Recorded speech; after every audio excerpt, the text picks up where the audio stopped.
மகர ராசிக்காரங்களுக்கு இந்த 2026 வந்து ஒரு பொற்காலம் அப்படின்னு சொல்லலாம். ஏன்னா 7.5 சனி வந்து கம்ப்ளீட்டாக விலகிருச்சு. கிட்டத்தட்ட 8 மாதம் ஆயிடுச்சு. சனி பயிற்சி முடிஞ்சு 8 மாதம் ஆயிடுச்சு. ஸோ அதனால சனி பகவான் வந்து இந்த வருஷம் முழுவதுமே மகர ராசிக்கு ரொம்ப சிறப்பான நிலையில் இருக்காரு. குரு பகவானும் 7ஆம் வீடான கலத்திர ஸ்தானத்துக்கு ஜூன் மாதம் போயிடுவார். ஸோ குரு சனி ரெண்டுமே நல்லா இருக்கிறதால மகர ராசிக்கு இந்த வருஷ தொடக்கத்திலிருந்தே நல்ல பலன்கள் அதிகமாக இருக்குன்னு சொல்லலாம். ஸோ ரொம்ப வருஷமாக வேலை இல்லைன்னு வெயிட் பண்ணிட்டு இருந்தவங்க, நிறைய பேருக்கு வேலை போயிட்டு வேலை இல்லாமல் இருக்காங்க. அவங்களுக்கெல்லாம் வந்து வேலை கிடைக்கக்கூடிய யோகம் வந்து இந்த வருஷத்தோட தொடக்கத்திலே வந்துடும். வருஷத்தோட பின்பகுதியில், அதாவது ஜூன் மாதத்துக்கு அப்புறம் வீடு மனை வாங்கக்கூடிய யோகமும் உங்களுக்கு வந்து கண்டிப்பாக இருக்குன்னு சொல்லலாம்.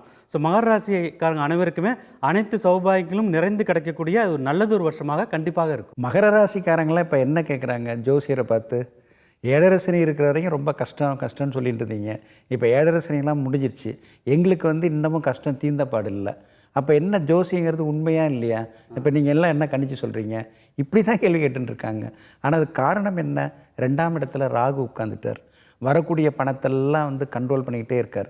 வீடு வரைக்கும் வரமாட்டேங்குது, வாசல் வரைக்கும் வந்து நின்று போகுது.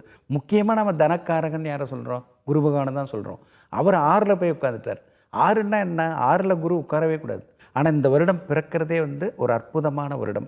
மகர ராசிக்காரங்க பொறுத்தீங்க, இன்னும் ஒரு 4 மாதம் 5 மாதம் பொறுத்துக்கங்க அப்படிங்கிறது தான் இப்போ ஜோதிட பலன். அப்போ ஜூன் மாதத்துலேருந்து அவங்க நல்லா இருக்க போகிறாங்க. அப்போ ஜூன் மாதம் அவங்க நல்லா இருக்கணும்னா அவங்களுக்கு இப்போ இருக்கிற பிரச்சனைகள் அதுக்கு ஒரு 3 மாதத்துக்கு முன்னாடியே அப்படியே படிப்படியாக விலக ஆரம்பிக்கணும். அந்தந்த வயதிற்கு ஏற்றாற் போல் கிடைக்கக்கூடிய அமைப்புகள் இந்த வருடத்தின் பிற்பகுதி 7 மாதங்களில் மகர ராசிக்காரர்களுக்கு கிடைச்சிடும்.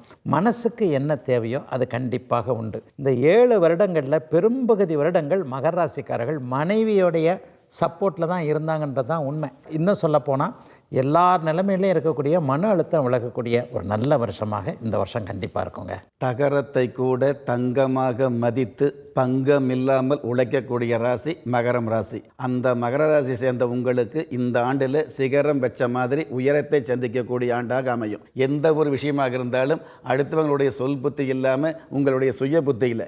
எதனால் சொல்கிறோம் அப்படின்னா, கடந்த காலங்களில் சில பேர் ஆலோசனை சொல்லலாம், தகுதி இல்லாதவங்கெல்லாம் ஆலோசனை சொல்லக்கூடிய ஒரு அமைப்பு கடந்த காலங்கள் இருந்தது. அது இல்லாமல் உங்களுடைய சுய புத்தி மூலமாக பயபக்தியாக உழைத்து சமுதாயத்தில் மதிப்பு மரியாதை கிடைக்கக்கூடிய ஆண்டாக 2026 அமையும். மகர ராசி பொறுத்தளவு எப்பயுமேங்க 2026ன்றது ஜூன் மாதம் 2க்கு அப்புறம் பார்த்தீங்களா, வெற்றி மேல் வெற்றி. அவங்களே அவங்களுக்கு வந்து கிள்ளி பார்த்துப்பாங்க. அவங்களே அந்த அளவுக்கு யோகம்னு சொல்கிறாங்க. அதே மாதிரி பார்த்திங்கன்னா சொத்து, பூர்வீக சொத்தில் வந்து லாக் ஆகிட்டாங்க. அந்த பூர்வீக சொத்து இவங்களுக்கு திரும்ப வந்து கிடைக்கக்கூடிய ஒரு சிறப்பான ஒரு ஆண்டாக இந்த ஆண்டு அமையும். இந்த யோகம் மேலும் மேலும் சிறக்க ஸ்ரீ ரங்கநாதரை வழிபட்டார் மிகவும் உன்னதமான ஒரு ஆண்டாக அமையும்.